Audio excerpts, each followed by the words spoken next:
Welcome back, humor consumers, to the Life Happens, Laugh Anyway podcast. I'm comedian Tracy DeGraff. I'm Catherine, co-host and bestie. All right, Catherine, take two. Take two, yeah. The guests don't know, but we know that we had a pretty fair, good amount of this podcast already recorded and realized that I made a mistake on the recording thing, and so you wouldn't have been able to hear it.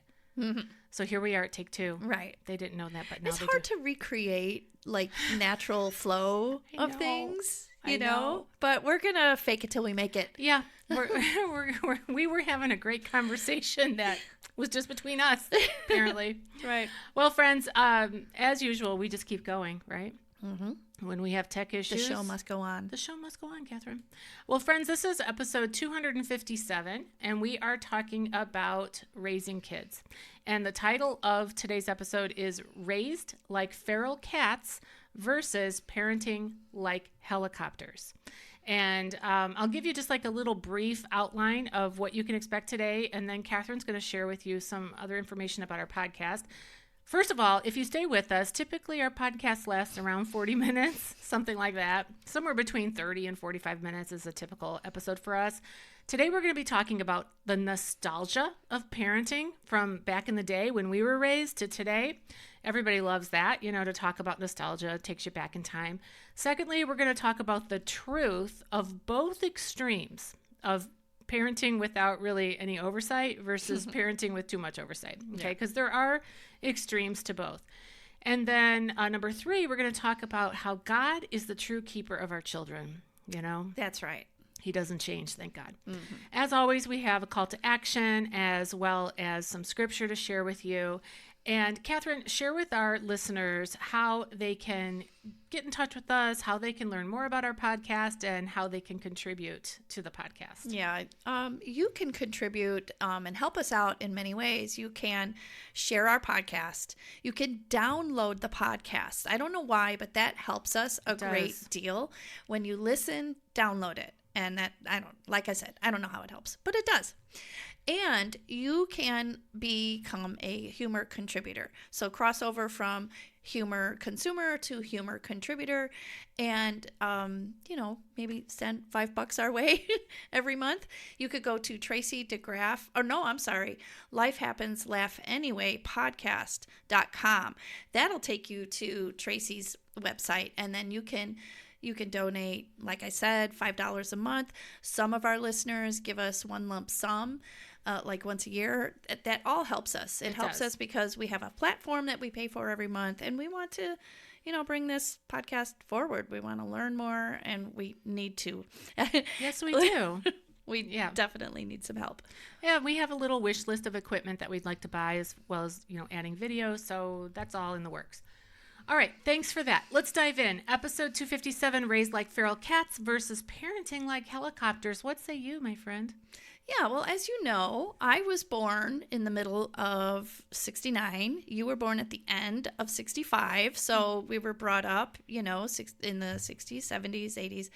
And we, that was back in the day when you rode your bike all day, no GPS, didn't wear bike helmets. I never had a helmet on. I don't remember anybody having a helmet. No, now you see kids in a chair and they've got a helmet on. I don't know if parents are trying to reshape their heads after birth. I think there is some of that because they instruct the parents to lay the baby down on their back, I believe. And then where? Okay. Well, so I'm not sure. Their little heads are soft. Yeah, right. And I think what they're trying to do is prevent whatever they call that, SIDS, sudden infant death syndrome. No, but I'm talking I'm talking when you see them out in the daytime and they're sitting in a little high chair and they've got a helmet on. Right. That's what I'm talking about too. Because they lay babies down on their backs now, because they changed it. When I was having babies, they had them on their stomachs. And then halfway through my babies, they flipped it and said, now you have to lay them on their back. The doctor would tell you that, right? And as a mother, you're following the doctor's advice. Yeah. I did. I remember it changed too when I had. Yeah. Right. So in that time period, it flipped. Well, when you're laying your baby on their stomach, their little heads are not like laying flat. There's no part of their head really, like their head is kind of on their side. But when you're laying them on their back, the back of their head is laying flat. And it's soft and malleable. And so they put these helmets on them to straighten that out. But they have tummy time, too, that they give them. Oh, gosh. Okay. You've not heard of tummy time? All I know it's so cute. They put them on their tummies and the babies hold their little heads up and get stronger. Okay. Yeah. Anyway, go ahead. I don't know. But, yeah. But times are different, and they are. And just like what you just mentioned, yeah. I, too, remember that when I had Patrick, so that was in 96. Honestly, I don't remember if it was put him on the side, put him on his back, put him on his I don't remember, because my parents' generation, so my mother-in-law and my mom, they both had advice and input, and they said, well, we did this, and it works fine. And so I think I went with what they did and tucked a little not towel, but like a one of those blankets, I forget what they're called, but around, the back and the tummy, so that when they were on their side. Right, like you're a little nuzzling them in there. Yeah. Yeah, but I get it. Like you said, we never had helmets growing up on our bikes. We used to ride bikes with somebody sitting on the handlebars. Oh, yeah. And then one person riding the pedals. Yes, and then a different person on the back. So you would have three people. It would look like a circus driving down the street. Plus a little radio hanging from the handlebars. I always had my Cobra radio with its strap swinging on the handlebars. Woo! Do you know what I did one time? My great-grandma used to babysit me, and she was my grandma from Spain, Grandma Vega. Mm-hmm. Well, she sent me to the store to get milk. Oh. And I went on my bike to the store to get milk for her. And back then, they sold gallons of milk with a little plastic strap on them. It wasn't like a plastic. Yes, I remember those. It was a carton. It was a carton. It was paper. It was a carton, and it had this plastic handle. Okay. Yep. Mm-hmm. Well, I took the gallon of milk and put the plastic handle on my bike handle. Oh, it had to be heavy. It broke. Oh, no. And then I ran it over. And then I'm like, oh, no. Oh, wow. Yeah, I cried. So, we didn't live close to any retail, nothing. The only thing that we had near us when I was growing up was Marley Candle Shop. And in order to get there, you had to go around the neighborhood over the expressway, so over I-80. It was very dangerous because so there was no way I was going to, but anyway. Well, back in those days, in our little town, and probably in town, in your town, not like on the outskirts, but they would just tell kids, oh yeah, go wherever, right? There was no real supervision. Like today, I don't think that parents would say because my grandma died when I was 7. Mm-hmm. So that means I was probably 6 or 5 when she sent me to the store to get a gallon of milk. Yeah, do you remember? Even on Sesame Street, a stick of butter, a gallon of milk, and a loaf of bread. And the kid all the way to the store had to remember, a stick of butter. I would never do that now. The kid was like 4. Yeah. I don't know. But yeah, I mean, we drank from the garden hose. If we had a problem, our parents would say, figure it out. The phone would ring and you didn't know who it was. I loved that. I loved that. No idea. Right. I mean, later on, we did have caller ID. Yes, caller ID. And then call waiting. You remember call waiting? Call waiting was great. I wonder if kids today even know what that is. Like if you said to your kids, do you know what call waiting is? What do you think they would say? I'm curious. Well, I think they would know because even on the cell phone, no, it doesn't say, it says incoming call if you're on the phone already. Yeah, maybe not. But I think everybody knows that phrase, call waiting, and you put your hand up and turn it around. But yeah, so it's, even though, for the most part, I was free to do that in our neighborhood, kind of roam around, unsupervised and all of that, my parents were different than most parents that I knew. And, we had to wear seatbelts in the car. None of my friends did. My dad used to tighten it real tight and, across my stomach. I'd cry, not only because it hurt, but also because my friends didn't have to, and I did. Yeah. And our house was like Fort Knox. We lived in a really, safe neighborhood. There was no crime. And we would be at a block party or down at a bonfire or even during the day, just in the backyard, and our front door would always be locked. I didn't like it. Yeah. I was like, why are my parents like that? So that being said. And that is different. than most probably back then. Oh, for sure. Yeah. But we would only lock our house if we went on vacation. And then we would have to look for the key. That's even all the time that I was dating Kenny, which was later, obviously, and when I was older, and his mom never locked the house. Mm-mm. It was just never locked, and she lived in a busy area. Yeah.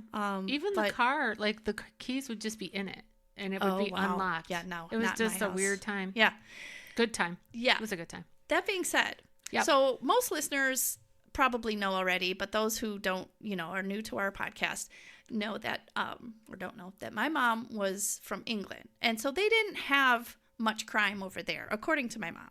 In her little Nottingham neighborhood? Yeah. Well, weren't they the original Robin Hood neighborhood? Yes. Okay. Yes. So, but, in terms of violent crime, things like that, they didn't really have that. And so I was born in 1969. And my mom, so they moved here. My dad was from here, and so they moved here. And when my dad was at work, and my mom took me out to go shopping, and it had to be somewhere between 69 and 70, 71, something like that. And I'm in this pram, and I brought a picture, and I showed you. And a pram is it's almost like a bassinet type thing on wheels. Like a buggy. And yeah, it's like a buggy. Mm-hmm. And my mom left me outside the shop and went shopping inside the shop. And that's what they did in England. They left the babies and children outside the shop while they went in. And so my mom told my dad that, and he had a fit, according to her. He was really upset. He said, "You did what?" And she cried. She never did that again. From there on, she put me on a leash. So there are pictures of me with a pink harness around, like my chest area, and this pink leash. And so we'd go to the zoo, we'd go to whatever, and I'm on this leash. And that's how, I think that's when the overprotecting had begun. Was there? We had a little boy in our neighborhood that was on a leash. Yeah. His mom, he was a little rascal. And his mom would hook him up to this leash on the clothesline. So I was just going to say. He could run up and down my gosh.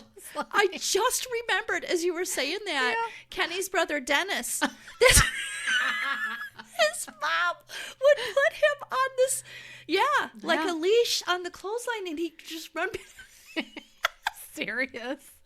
I mean, if somebody had the idea. No, if you saw that today, they'd be reported. Oh, they'd be calling the cops, 911. We have a problem. For sure. This is child abuse. Yeah. Right? I'll tell you something else that was scary or different. The Santa Clauses were a lot of them, so scary. Look at this one. Oh. I brought a picture. Now, I'm smiling, but I have a picture of that same Santa. And my cousin David is looking at the Santa. This Santa is scary. It's a plastic face, and it's horrifying. Looks like the devil. Yeah, and my cousin Dave is going, his mouth is wide. He's crying. It's hilarious. I've seen those with the Easter Bunny, too. It just looks like it's from a horror film. Yes, and another thing you won't see today are those metal monkey bars with nothing but earth below, or even worse, concrete blacktop. And here, these are funny because there I am at the top on that one. Oh, yeah. And those metal monkey bars. Okay, these are just broken limbs waiting to happen. Oh, yeah. That's what these are. And, and there was I see no parents in this picture, right? Right. The kids are climbing all over it. Oh, yeah. I used to swing upside down from them. Loved them. Yeah. But, so those are a few different things. And there was no, in this photograph, there's absolutely no rubber or foam or just anything to break the fall. Mm-hmm. At least it's not on concrete, though. I will say gravity. That. Yeah. Oh, that's funny. Good times, right? And remember, speaking of playgrounds, do you remember those slides that were just straight down and it was metal? And in the summer, you're wearing shorts and you scorch yourself. And then the swings that were on chains without the little plastic wrapping around it, so your fingers could get pinched, and they often did. And they did. And then the swing part in our little park that we went to, the swing was like a heavy plank. And you could get that to where it would go around You know what I mean? Yeah. Like you could get to quite dangerous heights with that thing. Oh, and the seesaws when your friend would hop off and Oh, you yeah. go boink, you break your spine. Or get a splinter. Oh, wait. How about the thing that you would get on, the merry-go-round thing, and they would just spin and spin and spin? Yeah, I threw up quite a bit. So I didn't get on those. You know, I see now why we had to have tetanus shots. I mean, those rusty nails sticking out and the chains on the swing, the times definitely were different. Definitely. Yeah. Speaking of times that are different, I have to share this little story. I recently, like a few weeks ago, I went and did a presentation at a local school. Yeah. For a friend. Okay. And it was a parent night out thing. And she wanted me to be funny and fun and all that. So I decided to do this little presentation where I basically made the parents feel better about themselves. Like my whole goal was to make them leave there feeling like I'm not so bad. Right? Yeah. And I talked about the differences between parenting when my parents were parents and to today. Okay? Yeah. And I said, I was raised by baby boomers and I'm Gen X. They knew I existed, but they didn't know my name, really. You know, Right. They didn't know where I was. Yeah. They knew I was on Earth, but not where. Yeah. Right? They were just glad to be, have some freedom at home. Yeah. Right? And they knew I'd come back eventually. Yeah. Because I was in that little space of time, and you were too, where we didn't have like milk cartons with kids' pictures on it. Remember when they did that in the 90s or 80s or whatever it was? 80s, yeah. So it was a little bit more surreal. It was a little bit more peaceful. Yeah. There wasn't so much fear and worry. I mean, there was still evil in the world, obviously, but we didn't know about it, right? Right. And today's parents are more helicoptery. They have, every kid has a cell phone, so you have a GPS monitoring on them, and you can check in all the time. Well, then I was talking to these parents about the parental portal. You remember when they implemented that? I did. Okay. Yes. Well, my husband and I have 5 sons, and so that little piece of technology was put into our world at some point. Right. And I just wasn't used to that. Yeah, I know. My parents never said, Tracy, do you have a test tomorrow? Tracy, did you do your homework? No, I don't remember ever having any kind of oversight in that regard. Now, when report cards came out, they had something to say about it. Oh, yeah. Like all of a sudden now, they're like, this is reflective on me. I thought you were doing your homework. Did you ever change your grades? No. Because they were handwritten report cards. I remember that, yes. Not computerized. Right. And I remember changing because it's very easy to change a D to a B. You are a little sinner, Catherine. Well, of course I was. And I really wasn't that bad, but I did do that. But, okay, different times call for different behaviors. They really do. And basically, I was making light of some situations, but in the end, I was telling the parents today, I feel like you have added pressures that we didn't have. Yeah. And that my parents didn't have. Yeah. So give yourself a break because you're under a lot. That's true. Yeah. Yeah. By the way, yes, the D was in math. I'm sure. It had to have been. Just duh. Right. I just have to put it out there. If you can turn a D into a B, surely you can turn an F into an A. Just a little.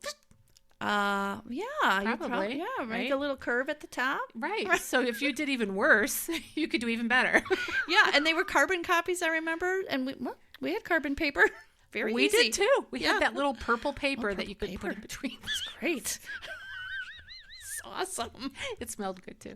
Anyway, all right. So let's contrast that with today. So some of the things that parenting, the parenting challenges really, I mean, it's good and it's bad. Yeah. The fact that you have apps that can track location is very good, right? That is good. Yeah. Because you know where your child is. So I think especially with the teenage years, you can have cameras in the house and outside of the house.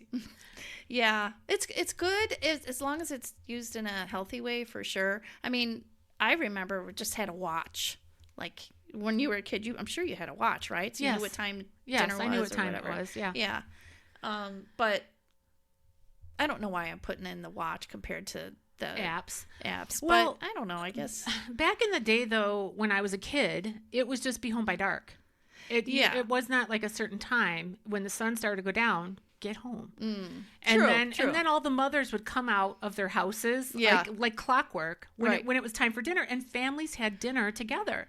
Yeah. And so yeah. I specifically remember our house and then a few houses down and then the house across the street, they all had kids the same age. Mm-hmm. So out come all these mothers yelling all the names of the kids. Yeah. And so the moms probably gave some instruction like, don't go beyond my voice, or like, don't just stay on the block or whatever. Or when the sun starts to go down. Yeah. Get right. And then when they wanted you home, they would go open the front door and call your name, and you would hear your name, and you would go home. Yeah, we had certain moms we could hear much more louder and clearer than others. But we had a cowbell outside of our garage.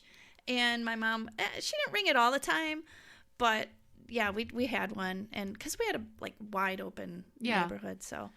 Yeah, and today you have a text. You would just text your child and say, get home, right? Right. Now. And you could look on your GPS to see where your child is. And if they're not responding to your text, so, I mean, it's very different. I mean, back in my day, here was the organized play dates. Like today, they have organized play dates, right? Yeah, like they make a plan. Mm-hmm. But our organized play date was after dinner, every single night. Everybody met at the corner. Mm-hmm. And we had a tin can or a metal can, whatever, like from a can of vegetables or something. Yeah. And we played kick the can every single night. We did too. Old tin coffee can. Loved that game. Yeah. Lots of fun. It was fun. Yeah. The other thing on safety, obviously parents today have, safety's come a long way. From helmets to car seats to, like all the digital devices and things, but it's come a long way. Yeah. And it's a good thing. I have mixed feelings about wearing a helmet, bike riding. What do you mean? Well, we all grew up wearing no helmets bike riding. I'm not saying that that's definitely the way to go. I mean, definitely there were serious accidents. I'm sure I didn't know of anybody who had serious accident, although Kenny flipped over his handlebars once, but he's pretty much okay. For the most part. He has a little tick. But yeah, I don't know. It feels so stifling wearing a helmet bike riding. Well, it's probably wise for everybody to wear a helmet. Is. We should have been wearing helmets too. Do you remember when our pants were the flared out pants? Did you ever get your pants caught in your chain? I worried about it. But you didn't do it? I didn't. I don't remember that happening. So I did it when I was 5 years old. I was in kindergarten. And so let's see, when I was 5 years, so it was 1970. I mean, flared pants were in. Oh yeah. I was a cool little 5-year-old. Okay. And I remember specifically, I'm riding my bike. I'm going past my aunt and uncle's house. I was about a block away from my house. And that wide pant leg got into the chain. And my whole self, like the bike stopped, but my momentum kept going. I flipped over the front of the bike and I scraped my whole face on the road. So I had like this bloody face, and then the scab, it scabbed over on all the little portions of my nose and my forehead and my lip. I'm looking at you like, I can't see it. Well, trust me, it happened. Yeah. And my husband, when he was a kid, he actually got his finger caught in the chain. Ow. Yeah. Because I don't know why he had his finger down there. And I don't know if he was working on it to try to loosen it or whatever, but it like cut the top of his finger off. Really? It did. You can look at his finger. It's mangled. Like they sewed it back on. I never noticed that. You'll see. I'll have him show you. So anyway, he said he came running in the house. So he must have been around the same age, elementary school, like maybe between 5 and 8 years old, whatever. He's running in the house and his finger is hanging by a thread, the tip of it. And every time his heart would beat, blood would squirt out of the finger. Oh my gosh. Yeah. I mean, wow. Crazy. And then wheelies were a big deal for him. Oh, yeah. I never did a wheelie. Like, I didn't care to do a wheelie. Mm. But he was like the wheelie champion, I guess, of Naperville. I don't know. But he was doing a wheelie going down the street and got a concussion. Oh, really? Yeah, because he fell over. Yeah. I can remember. Well, I used to ride with no, my hands free on my bike. Of course you did. All the time. It was such an awesome feeling. Yeah. It was we had a lot of freedom back then. Hey. What? Was it this recording or the other recording that we just did before this one that I talked about Dennis on the leash? I think it was this one. Was it? Okay. I think so. Never mind then. Anyway. He was hooked up to the clothesline. His mom was this one. Okay. Yeah. All right, let's, where are we here? We just talked about, contrasting with Right. safety between yesteryear and now. Okay, so let's ask the question. Was it better? Was it better back then than it is now? Or was it just different? I would say that there were a lot of things that were better in terms of more freedom. I think, unfortunately, our culture and society has changed so much in terms of there's a lot more crime. There's a lot more, stalkers and evil out there. And so parents have to adjust. So I don't know. I think maybe that definitely happened then too. I mean, I can remember being approached by evil. Yeah. People. I have a feeling that it's just different because there's good and bad to what we experienced and there's good and bad to today, right? Yeah. For us, because we lived it and it was our childhood and we didn't have responsibilities and such, you know what I mean? Yeah. And now we can look back and go, it was so easy, right? Yeah. But back then, I mean, our parents were dealing with, like, my sister and I recently found our mother's diary, okay, from the 60s. And she was writing in the diary. She had a brand new baby. Our brother was born in like 1963, I think. Yeah, 1963. And so she had this brand new baby. And I believe that was the same year that John F. Kennedy was shot. So she was writing about that. And saying, what kind of world am I bringing this child into? Yeah. So she had the same fears in 1963 as what a new parent today might have. Yeah. Like, what kind of world am I bringing this child into? Yeah. Yeah. I think there's pros and cons to everything, but I do think that children should be given at least a sense of decision-make freedom, someone not constantly making decisions for them all the time. Yeah. Let them It's make a balance. It's definitely a balance. Yeah. I remember back in the day, probably this came from Focus on the Family. I'm not sure where I got it, but it was parenting advice. And having raised 5 kids, I mean, that's a lot of, like, you can experiment on those kids quite a bit, right? And the advice was give them opportunities to fail while they're still in your like comfy, protected, like so that they have a soft place to fall. Yeah. Like don't coddle them so much Right. that they haven't experienced disappointment, loss, failure, Right. Like don't abuse them, obviously. Right. But give them opportunities to fail while they're still in your home so that when they get out there, because we're all going to fail. And honestly, I just recently heard this too about failure, that failure gives you feedback. Yeah. It really does. Right. So it's not a bad thing. It's good. It's a good thing because we need information so that we can do it better the next time. Right. And also, in other words, don't fix every problem they have, whether it's socially, with a relationship they have. Don't intervene with everything. Yeah. Is the message that that would be wise. Yeah. Oh, I just remembered where I heard that about failure. It was Scott Hamilton. Do you remember Scott Hamilton? He was the U.S. male figure skater from, I don't know what era he was in, but he was like a gold medalist, I think. And then he was a commentator forever. Well, he was recently featured on Focus on the Family. And he talked about he had a bad illness when he was a little kid and he had self-esteem issues. And he said on that episode that he fell over 13,000 times. Wow. Skating.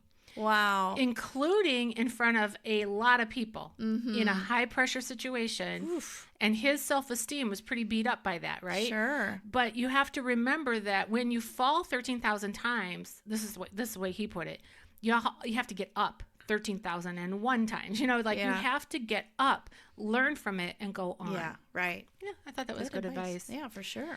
Okay, so the reality check is that, yes, while we may have been raised in a time when things were a little freer, that could have added to our resiliency. However, it also could have been, quote unquote, neglect, abuse, right? Like it might be a crime. Well, they would say that today. Yeah, in some of those cases. And today, maybe some kids are overprotected or overparented or smothered or whatever, But hopefully, in the end, we all feel this deep sense of family. Yeah. And support. Feeling supported, yeah. And I think mainly safe. Like, let's create safe environments for our kids if we can, right? Yeah, because then the outcome of that is emotionally stable. Healthy it's stability. Children. Yeah. Yeah. Or people. Okay, so let's segue into our third point here, which is that God is the true keeper of our children. Because I think this should give us, myself as a parent now of all grown kids, but still, friends, I'm sorry to say, but it never ends, okay? It does not end. Yeah. Your care, your love, your concern, your prayers, your fears for your children, that will never end. So let's remember as moms especially that God is the true keeper of our children, whether they're brand new babes out of the womb or they're older, and grown men who don't want your input. Yeah, right. Right? I've always said to the kids that I had, well, not always, but anyway, once I became a Christian, I've been assigned to you. Yeah. That's your my assignment from God. Yeah. He assigned me to you guys. And vice versa, because guess what? Your kids won the mom lottery. Mine did too. Because we care for them, we pray for them, we love them. Are we perfect? Not by a long shot. But they aren't either, I'm just saying. So keeping that in mind, I think that should bring a lot of peace to older moms. Like, I'm 60, I'm about to become a grandma, I can't wait. And brand new moms. Like my daughter-in-law is giving birth to her first child, our first grandchild. That's so exciting. I hope that it gives her peace to know that God is the ultimate keeper of the children. That's right. That is right. Okay, segueing into our scripture, we have from Psalm 127, verses 3 and 4. I actually didn't pull it up here, so let me grab it real quick. Yeah. Kat, talk for a minute. Starts out with... children are a heritage from the Lord. We know that. And it's something that we just stand on, and if we remember this verse that you're going to be bringing up and teach it to our children, they're going to, understand that. It brings clarity.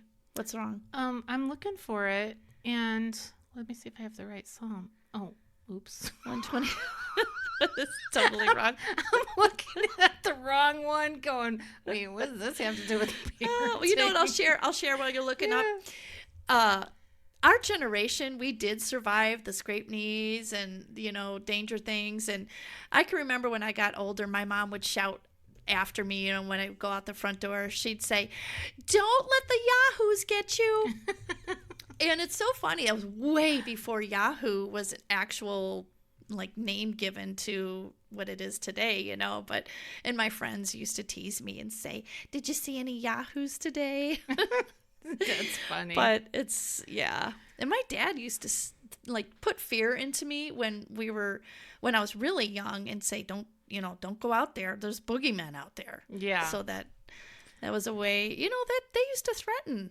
I don't think parents would do that today. I don't think. Well, no, that's a blanket statement, but that would be a little bit more, I don't want to say abusive, but harsh. Yeah.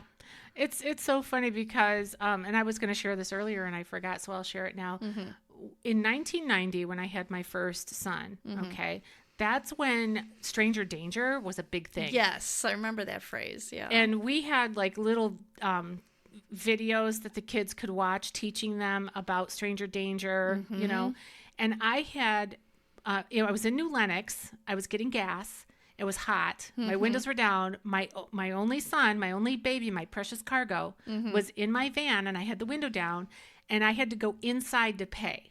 Oh. Because I didn't have a credit card. I don't even know if they existed or if we just didn't have one. Yeah. So you had to go in to pay.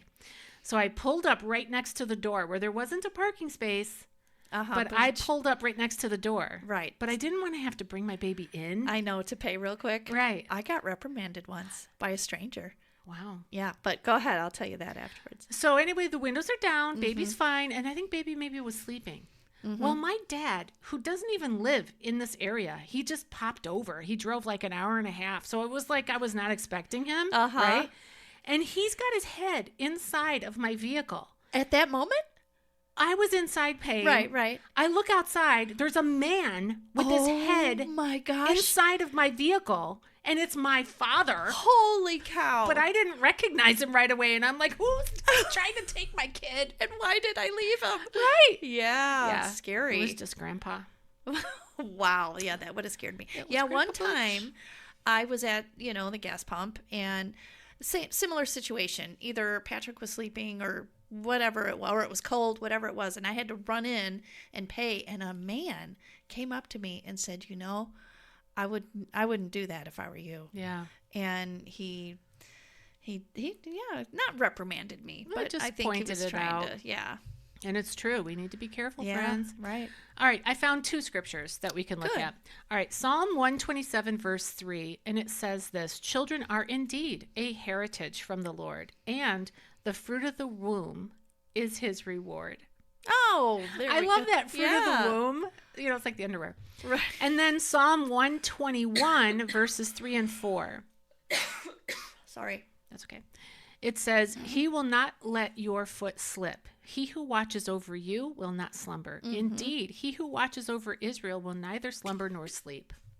Awesome. Beautiful. Okay, Catherine is choking. We're going to have to cut. Okay. Well, you've been listening to the Life Happens, Laugh Anyway podcast. I'm still comedian Tracy DeGraff, and she's still Catherine. We'll see you next time. Bye.